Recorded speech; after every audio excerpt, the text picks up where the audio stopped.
Thank you so much for being here tonight as we continue our Winter-Spring Author Series at Darien Library. Hope you all had a chance to see the beautiful pictures that we had from our guests' visit to China. I want to mention that events like these are made possible due solely to contributions made to our annual Friends of the Library campaign, so I'd like to thank you for your support and encourage you to continue giving.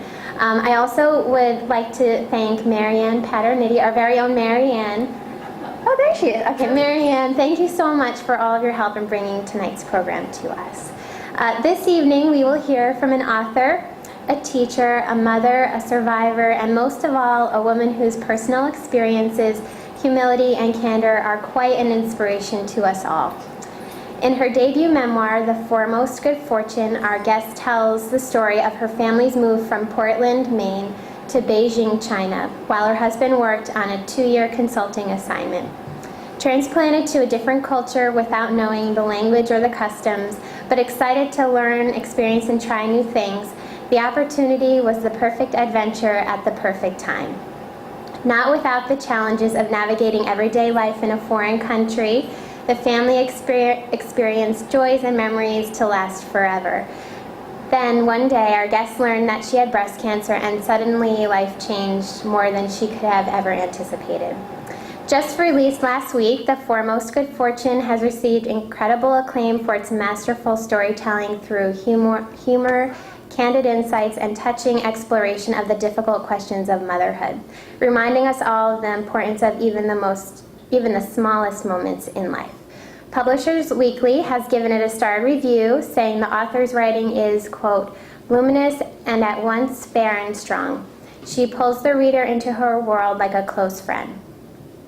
For those of us who have or will live in a completely foreign land, and for those of us who have or will be affected by someone close to us with cancer, and for all of us who simply love to read a compelling, meaningful, and wonderfully written book, our guest is an incredibly welcome friend. We feel very fortunate that she has made the trip here from Maine to share with us all her story and advice. Please join me in welcoming to Darien Library, Ms. Susan Conley. Thank you so much. I'm so grateful to be here, and I also want to thank Marianne Paternity again for inviting me to this incredible library. This place is amazing. I got a tour this afternoon. Wow. So as you've heard, this is a book about moving to China, and it's also a book about getting breast cancer in China. And for a while, I didn't know if I could write the second part of the book. Who wants to write about cancer? Who wants to get cancer? I thought the first book was over. I was writing a travel log. I was writing a sort of, here's how my boys learn Mandarin. And then I thought that book was stalled out. And then what happened was I did take some notes while I was experiencing cancer treatment. And a while down the line, I realized that I could go back and read them. And I did, and I realized that I had the second half of the book. So it's a book about China, it's a book about cancer, but really it's a book about motherhood. I thought I would start in the beginning, and then I'll move through the book a little bit, a little sort of tasting menu. I'll open when we're making a decision to move to Beijing, and then I'll move from there. The first chapter is called The Front Gate, which is in Pinyin, the Qianmen. And for those of you who speak Mandarin, forgive my Pinyin. I took a lot of Mandarin, but I got what I call a survival kit. It's late on a cold April night in Portland, Maine, and I lie on the couch staring hard at a glossy pull-out map of Beijing. My 2 boys are asleep upstairs in their beds, and my husband has just landed in China to buy swivel chairs for his new office there. I want this map to offer a clue of what a life in Beijing would look like, but the more I gaze at the street names, the more distant they feel. Tony calls me from the crowded lobby of the Grand Hyatt Beijing. He says the capital city is reinventing itself.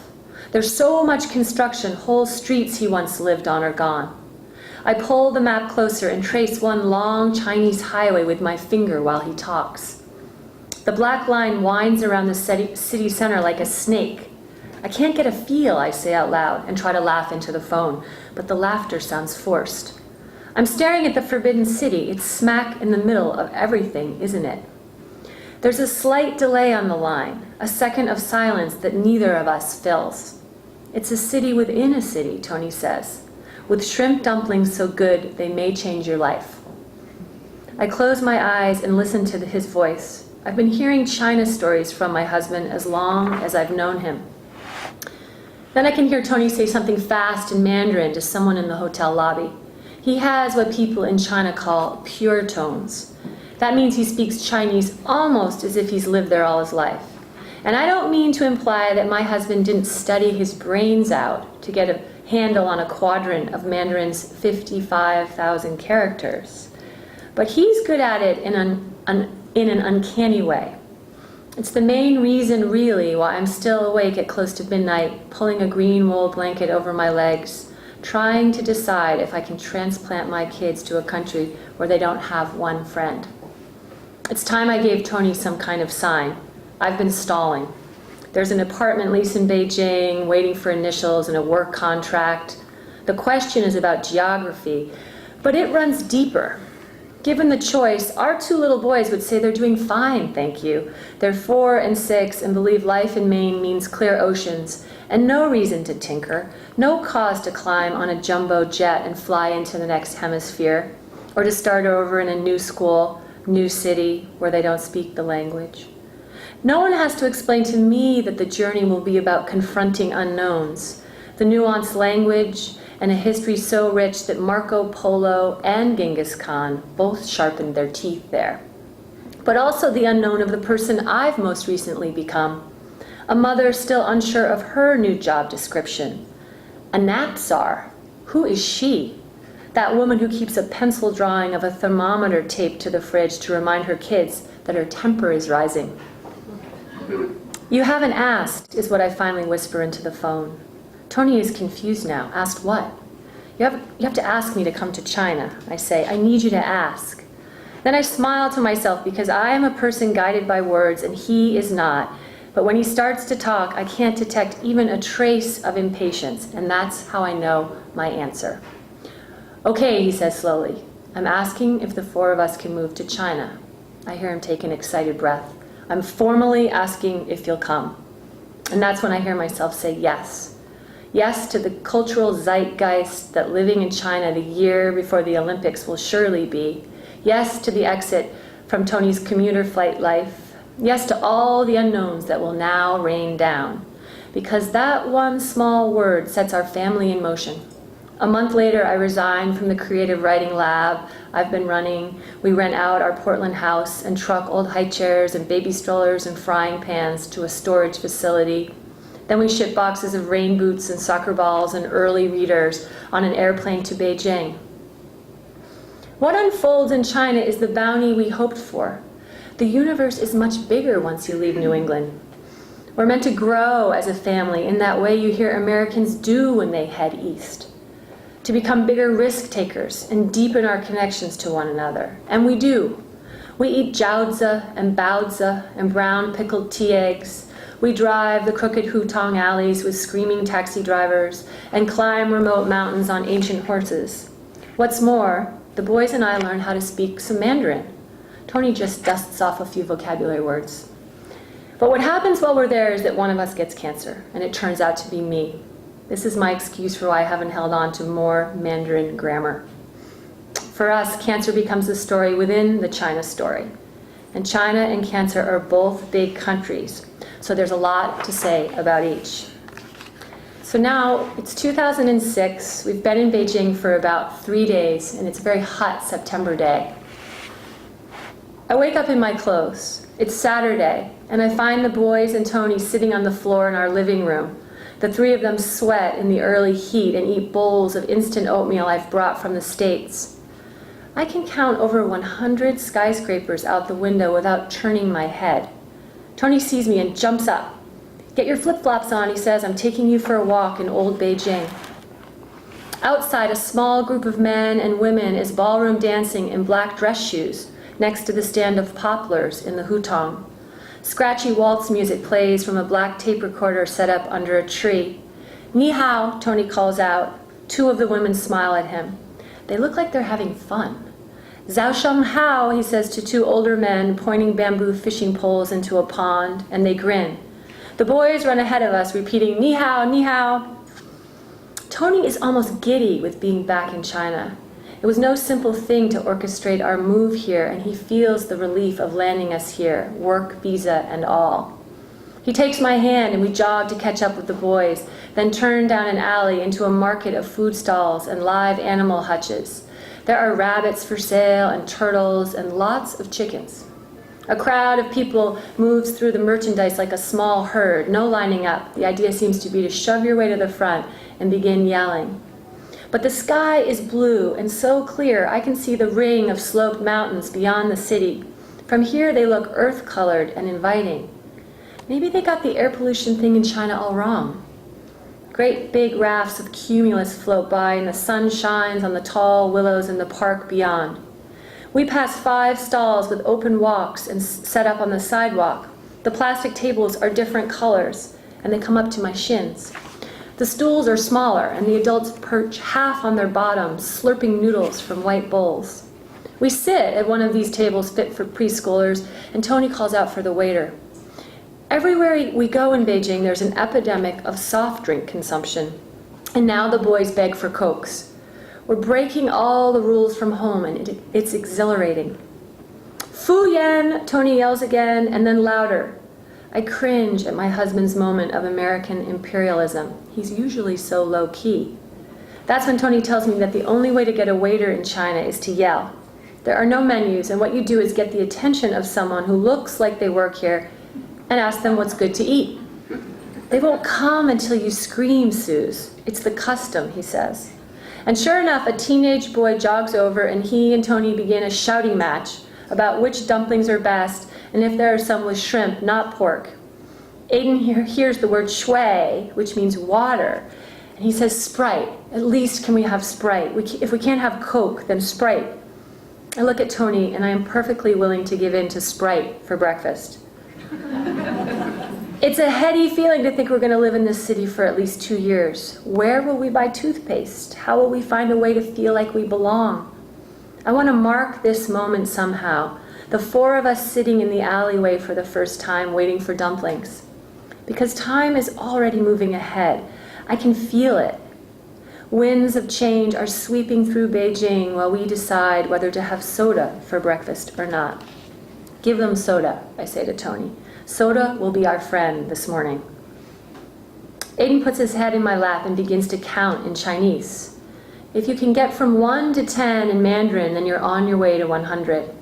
The numbers seem to make Aiden's brain feel good. Aiden already has the purest Mandarin tones of any of us in the family. Tony says it's because he's the youngest. I can't make the sounds Aiden makes in Chinese. He's laughing and he gets to 55, wu shi wu. Wu is pronounced almost like woo. Aiden says it perfectly, cutting it off the way you'd stop a horse, woo. After the dumplings, I feel emboldened. I leave the boys with Tony at a small bike shop and head over to the Jinkolong that sits at the end of the main street. It's time to do a little retail work. For starters, I need apples. There were no apples in the hutong. I also need a hairdryer. The Jinkolong is big, think Costco or Walmart, and intimidating. It's filled with 4 whole floors of live carp and bulk rice and woks. There are so many people in here I could get lost in the appliance aisle and Tony would never find me. I stand on the 3rd floor and shyly motion to one of the uniformed clerks, who reaches for the hairdryer I point to, but she doesn't give it to me. She writes out a receipt and waves me to a cashier who takes the slip and makes copies of it in triplicate. I think capitalism smells differently here. It's old school. They hardly ever use credit cards. Instead, we walk around with these big wads of cash. Still, it looks as if everyone's buying things like mad at the Jinkolong. It just takes longer. Money is a bigger deal here. After the cashier hands me one of the receipts, I'm led to another cashier at another counter where I'm supposed to come up with my 85 yuan, about $12 US. I hand over the money. She gives me a different receipt, something to document the sale maybe, and then I pass both receipts to a runner who heads to a stockroom, who then reappears carrying my hairdryer.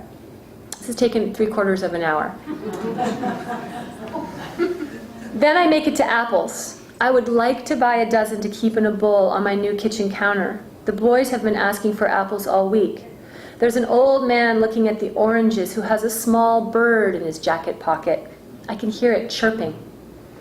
I grab a plastic bag and fill it with apples. I fill another bag with pears because they look so ripe, and then I head to the row of cash registers. I have my hairdryer in one hand and the fruit in the other. Things have taken so long I've given up on the salt I need, but the teenage cashier wants nothing to do with my fruit.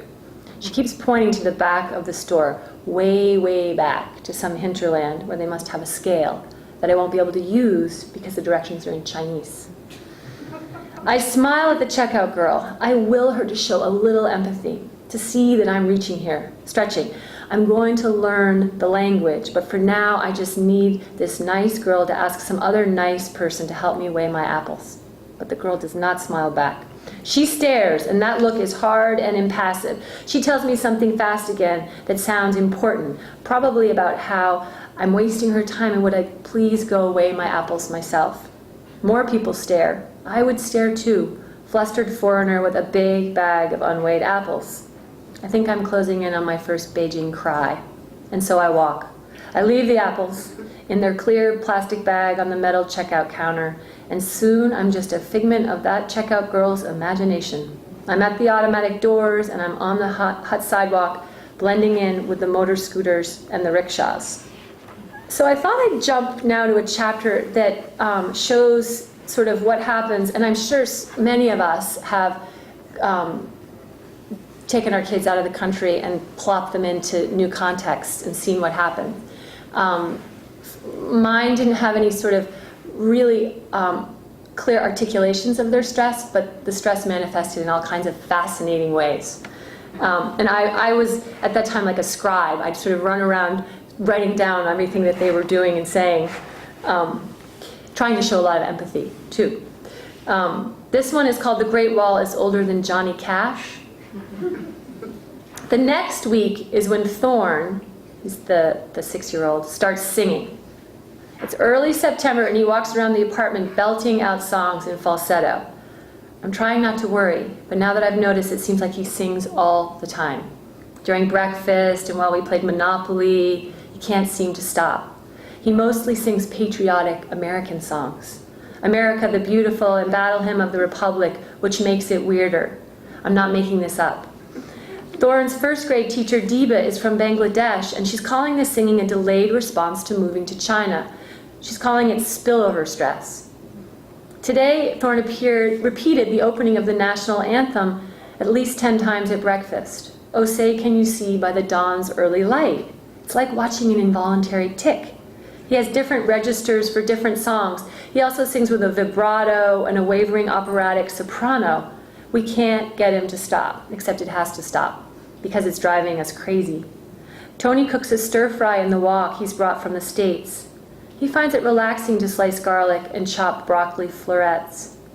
It always amazes me how much pleasure Tony gets from feeding people. We sit at the wooden dining table and Thorne sings Kumbaya over and over. Someone singing, Lord, Kumbaya. His voice echoes, even with the red Tibetan rug I've hung on the wall. We try to eat the rice and vegetables, but Thorne keeps singing. So Tony and I make a rule. We say, it's too distracting to hear songs while we eat. Thorne doesn't take it hard when we ask him to zip it, because he can't really stop. He just gets quiet, has a sip of water, and then he announces nervously, here we are in China. And then he starts to hum, this land is your land.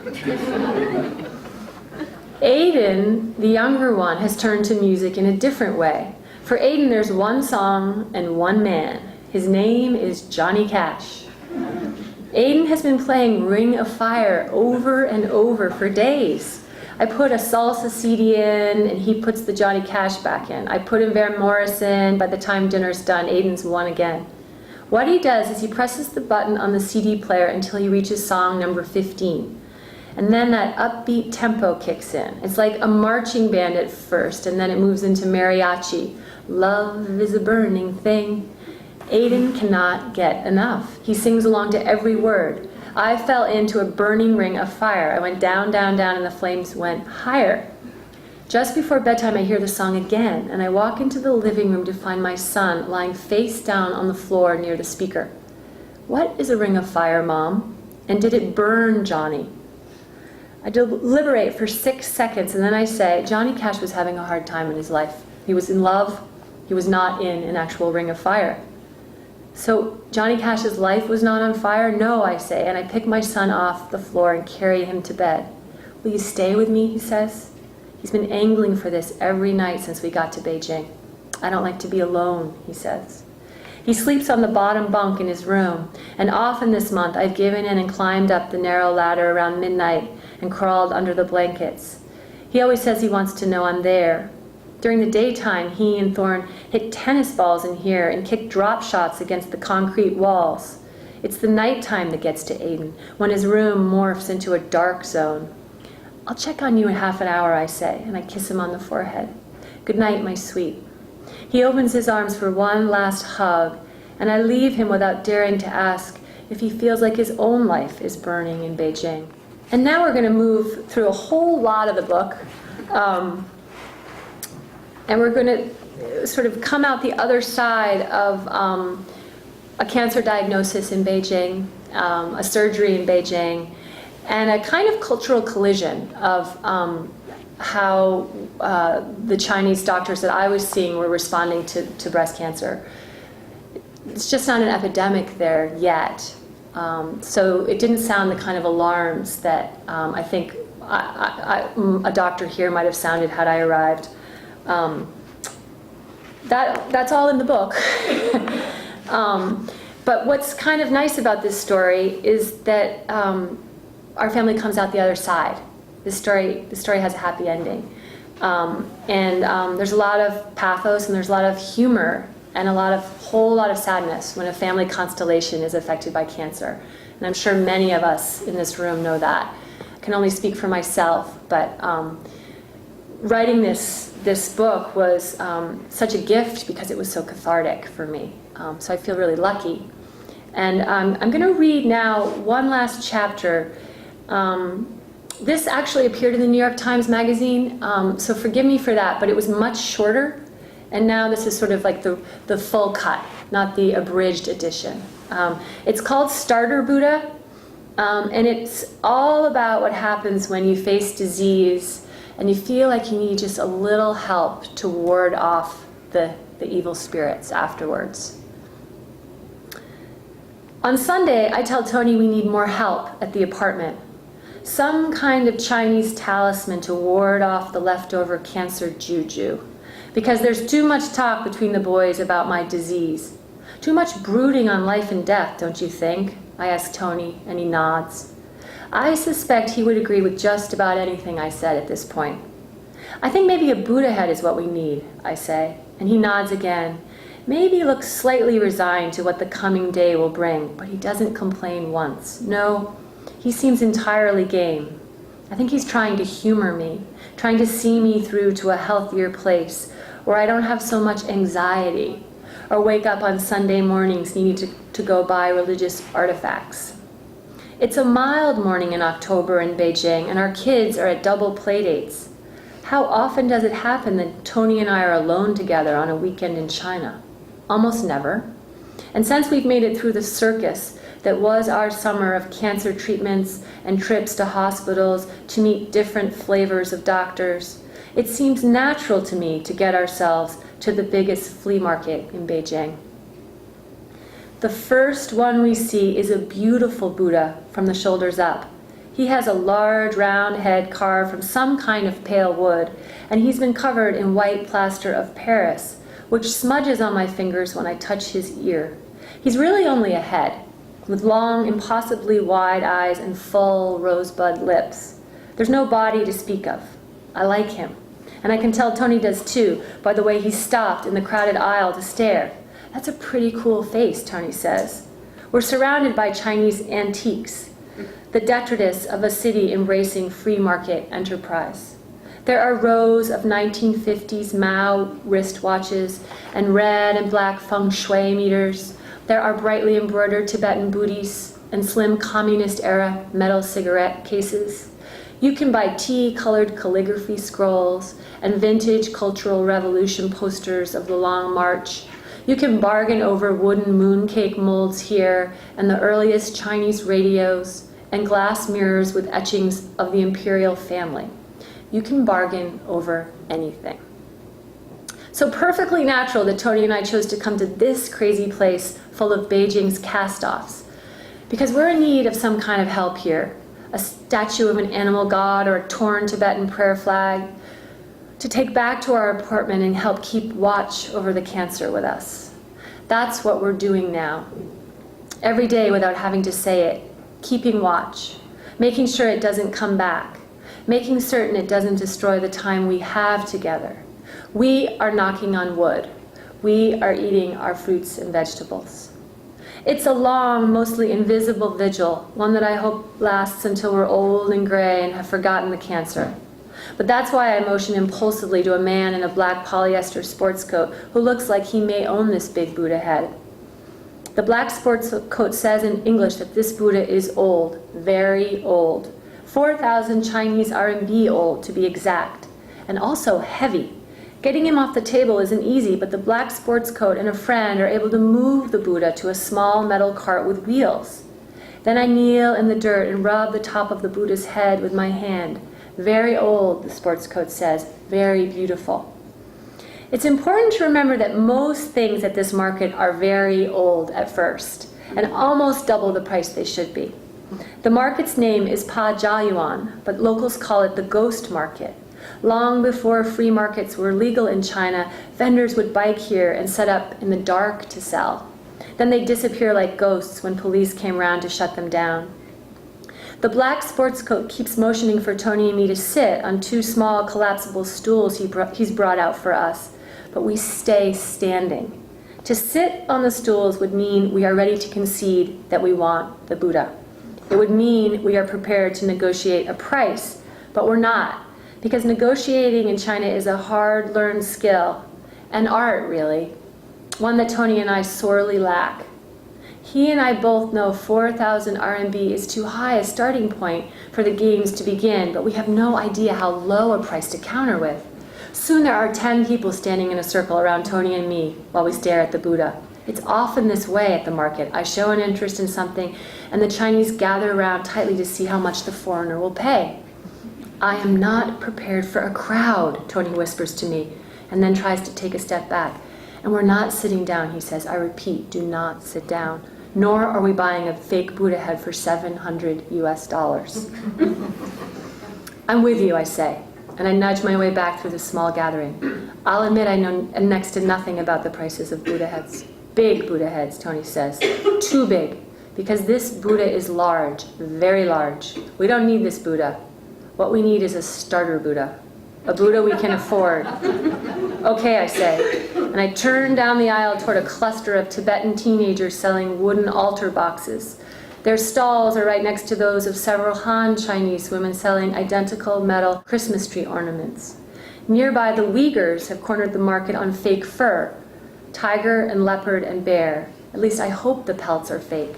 They have to be fake. Almost everything else in this market is fake. Okay, I repeat, a starter Buddha. Then I take one more look at the Buddha on the metal cart, the one with the odalisque eyes.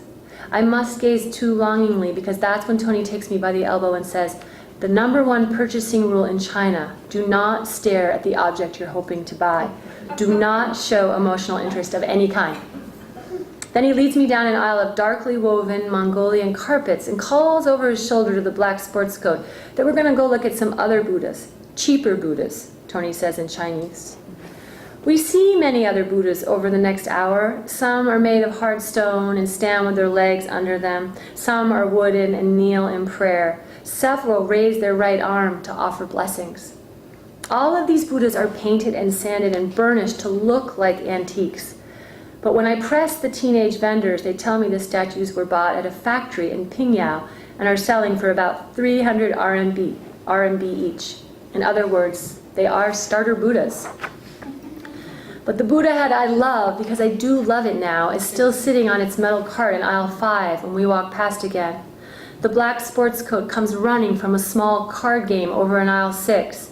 He yells out in broken English, "Think of a price, then make a deal you won't regret. This Buddha, very old." Then he slips his business card in Tony's hand. We're on our way to the front gates of the market. We seem to have resolve. We appear to be leaving the market without buying any kind of religious iconography. "I'm glad you didn't like the starter Buddhas," Tony says and takes my hand, because I didn't either. "They just looked fake," I say, and then I look down at my shoes. What I'm really doing now is longing for that big Buddha head, the one we seem to be walking away from because it's too expensive.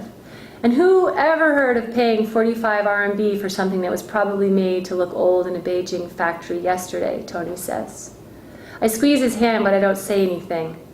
We'd gotten close enough for me to think we might make a deal, even though leaving without the Buddha is probably a good thing. We could have paid too much, and nobody ever likes to pay too much, especially for something you know is fake. And it's probably not a great thing to link my recovery from cancer to the purchase of an extra large, super heavy wooden Buddha head in downtown Beijing. Though I have to admit, I'd started thinking my cancer might be, well, easier to decipher if we had this Buddha's help. Because that's what I need here in China, a little assistance. My cancer, like so many, struck without warning, quickly in the middle of the proverbial night. And it would be great if someone could give me a hand, if someone could help me translate what in God's name just happened to us, and tell me where, by the way, has my left breast gone. Tony and I walk through the crowds of deal makers and arrive at the high iron gates of the market. There's an ATM just to the left. It's been installed, I'm sure, for people just like Tony and me. People who don't have enough cash in their pockets to secure overpriced Buddha heads and are very close to doing the right thing, walking away empty-handed. "Let's just phone the guy and make an offer," I say to Tony. He stops walking and he smiles his biggest smile at me. It's a grin that lets me know he's willing, because Tony is almost always willing. But it's also a knowing grin, a grin that makes it clear we're going to get taken to the cleaners on the Buddha. A grin that says he'll play the fool, but only for me. "Can't we call him?" I say, and I look back over my shoulder and then raise my eyebrows. "You call him. I'll go get cash." "Go," he says, and he pushes me toward the ATM. "Go." Then he gets out his cell phone and digs in his jean pocket for the business card. "The hard part," he says when I'm back from the booth with a huge wad of RMB notes, "is deciding what to counter with." And it's true. We have a problem. The black sports coat started the bidding way too high. We have to figure out a way to bring the price down without sabotaging the deal. The bargaining is probably going to be hard and fast and cutthroat. "Don't insult him," I whisper while Tony dials the phone. "Don't go too low and blow the whole thing up." I am now officially having an emotional relationship with the Buddha head.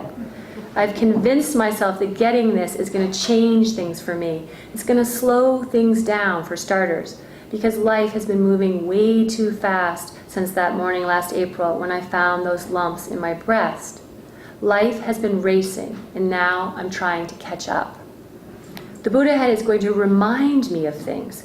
Which things I'm not exactly sure, but good, important things. Things I've forgotten because the cancer wiped out a lot of my short-term memory drive. Things I promise I'll learn more about if we can just take the Buddha home. So now I'm also known as a sucker. Tony puts his finger to his lips to shush me, and then I hear him say, "Ni hao." There's a pause, and I suck my breath in through my teeth. This is the moment of reckoning. This is when Tony will offer his counter price. 3 Uyghur men to our right have just spread 2 gray animal pelts out on the sidewalk, Chinese fox or wolf, and people are stepping carefully around them. 1,500, Tony says quickly then. What happens next is that the sports coat agrees to Tony's price far, far too quickly. He agrees without even one moment of hesitation, without one attempt at counter-bargaining, and this is how we come to know that our Buddha head is fake, and that we, as they say in our home country, have been played. If the Buddha head is worth anything close to 1,500 Chinese RMB, the sports coat would have bargained much longer and for much more. He would have bargained till the sunset. But once you've verbally agreed to a price in China, it's as good as written in blood. There's no backing out. The black sports coat jogs to the front gates almost before Tony has time to put his cell phone away. And the Buddha head trails right behind him on a metal cart. "What a great price you got," the man says when he gets to us. He's all smiles. "What an old Buddha head," he says, with wonder in his voice. I hand him the pile of money and I say, "Zaijian, this Buddha may be fake, but he's our fake now, and I am going to love him." We wheel him to the van, and our friend Lao Wu looks at Tony and then back at me and laughs.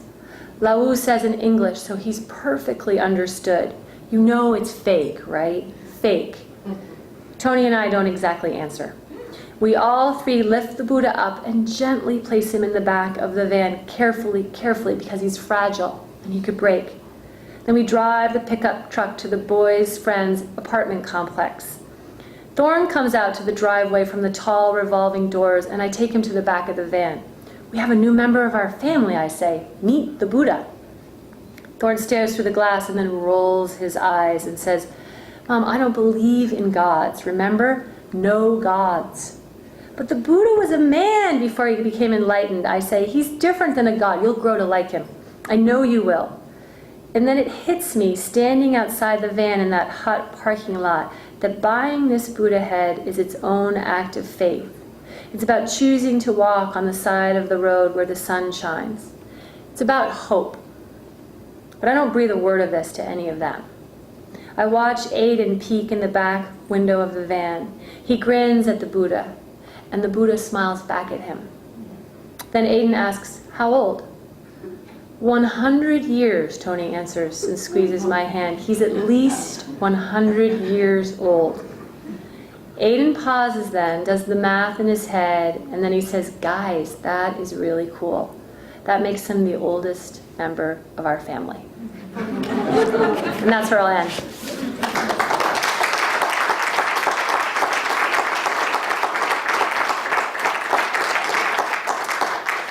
Thank you so much. So I would love to answer any questions or have any kind of conversation. I know there's a lot of different themes here. I don't know if any of you have traveled to China or lived in China, or yeah. And if anyone has any questions, I'd love to answer them. I know we have a little bit of time. How long were you there altogether? Almost 2.5 years, a little over 2.5 years. And you've been back? A year. Yeah, been back a year. How did you find the medical treatment? I was seen at an international hospital, but that still meant it was very different than treatment in the States. There were a lot of things that just weren't happening there yet in terms of technique and technology. And then in terms of the kind of the way that the patient was treated, in terms of how much information the patient gets.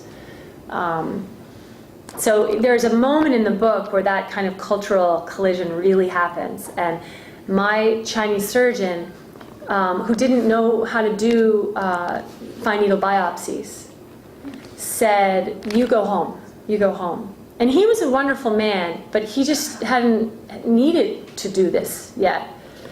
And I said, "Okay, I'll go home." And he said, "Come back in 6 months." And I thought, okay, I guess I'll go back in 6 months. But then I called my American doctor, and it was one of those great things where she answered the phone at her practice, and she said, no, you'll go back in tomorrow. You're not waiting 6 months. She said, she's one of my heroes in the book, and she says, I quote her in the book, she says, "We never wait. You don't wait. You got to go back in there and find out what's going on." Did you consider coming back here and getting your treatment? I did, and in fact, after that, a first surgery where it became clear that there was going to be more needed, we did come back. We pulled the kids out of school, and we did our treatment in Boston. And my cancer was wildly convenient. It sort of ran through the summer, and then we made a big decision at the end of the summer that we would go back to Beijing.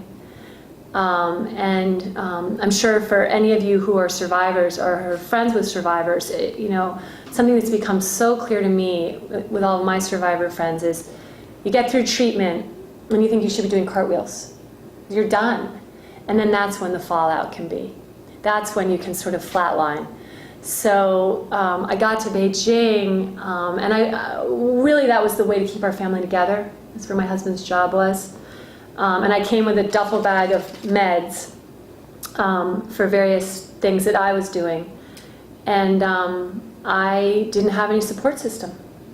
And so that was the hard part, was realizing that that's when you kind of need your friends the most. And what happened, and something that I talk about a lot in the book, is it caused me to really reach out to people in a whole new way. And in fact, some friends and I were able to start the first breast cancer survivor group in Beijing, both for Chinese nationals and for expat women. So that was kind of a fascinating thing to be a part of. Is there a large expat community of Americans in Beijing? You know, Americans, there's certainly Americans there, but we're not the majority by any stretch. There's a whole lot of South Koreans, Taiwanese, Hong Kong Chinese, a whole lot of Europeans. So I feel like Americans were in some ways late to the game there. But there's certainly a strong American presence. But it's wonderful, actually. My kids were the only Americans in their classrooms for a long time. And that was just fabulous.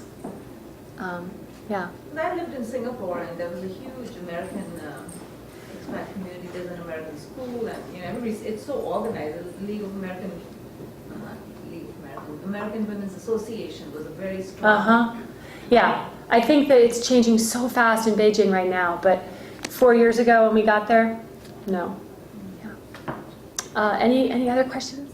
When you were in the hospital, did they have it? I was in the hospital also in Shanghai. Oh, and wow. I ended up in Shanghai. Wow. And I was in a thing called Aliens and something wrong. And it was really nice. It was beautifully organized. And this was in 1986. And so I didn't know, in your hospital experience, you were segregated. Did they have the aliens and then that's what they called it? No, they didn't. They didn't. In fact, my experience was I have regrets.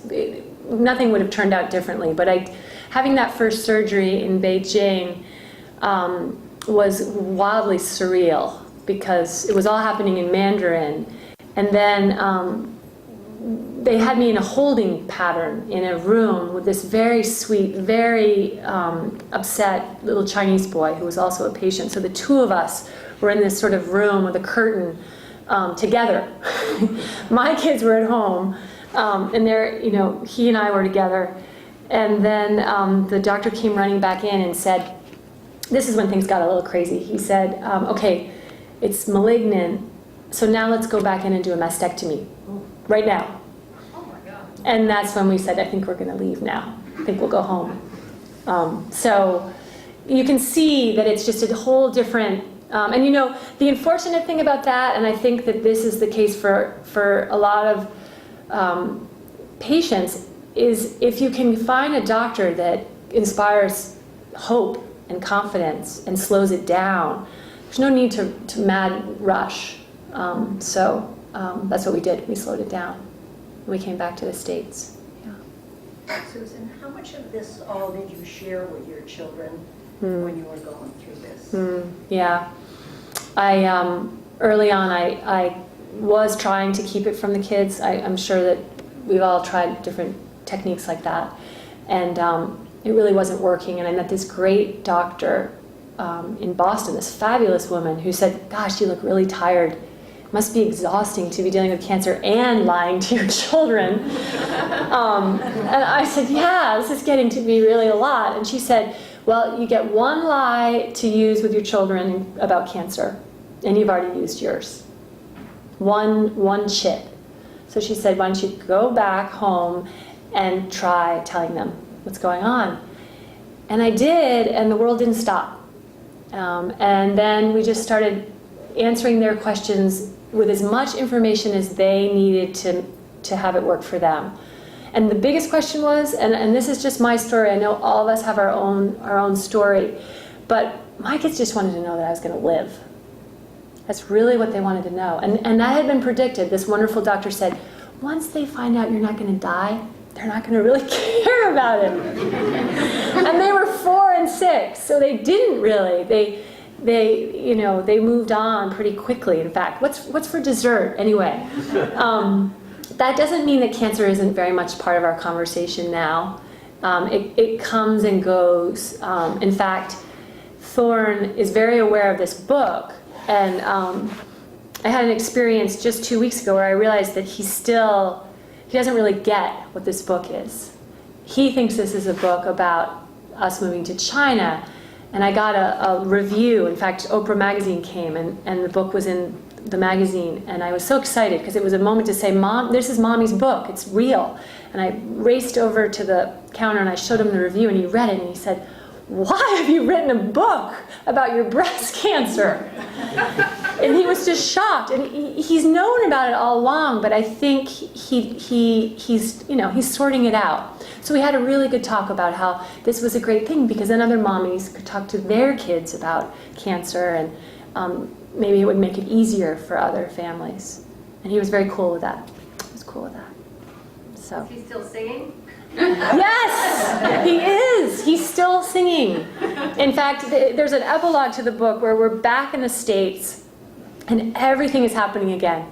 He's singing, another sort of anxiety kind of singing, but this time he's actually singing Chinese songs. So it's a great bookend, and it really happened. But now I just actually love to listen to it. Hey, does anyone have one last question before we wrap it up? Mm-hmm. You mentioned that your husband was very fluent in Mandarin. Had he studied it in college? Had he worked or studied in China before this big move? He had. He was. He tells a great story. I think it was 1983, and he was out at Stanford, and he wanted to learn an Asian language, and everybody was learning Japanese. And the line outside the Japanese language department was really long. And there was no line outside the Chinese department. And this really nice woman came out and offered him a cup of Chinese tea. And an hour later, he was signed up for Mandarin. And that kind of set the course of his life. He studied Mandarin, till the cows came home. And when I met him, and for any of you who are studying it or have kids who are, it's piles of flashcards. So all over his apartment were these big piles of characters and then the word. And we still have those, actually, all over our house. But he took it on in a very serious way. And then he went and he actually stopped out of school for a year and just traveled on a small photography grant. And then he lived in Taiwan for a year and taught. So China was very much in the cards for us. I say in the book, when I married my husband, it was China and me and Tony, a triangulation. So I knew we were headed to China. Yeah. And how do you feel about China, and your kids feel, and your husband feel about living in China and Chinese? Thank you for asking that at the end. It's a perfect way to end. I feel so lucky for having gotten to go live in China. It was the greatest adventure of my life. And I feel lucky that I got to recover from breast cancer there in the end. After the really hard part, China became the greatest distraction. I mean, I think most people that get close to any kind of disease want their life to feel differently after.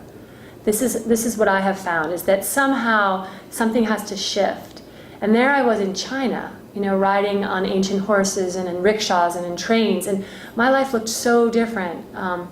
So I got to get far away from the cancer that way.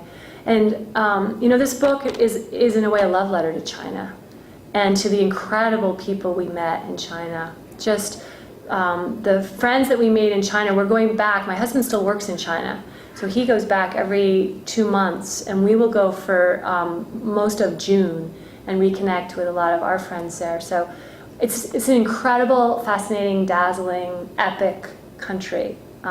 Should all go to China. So thank you very much.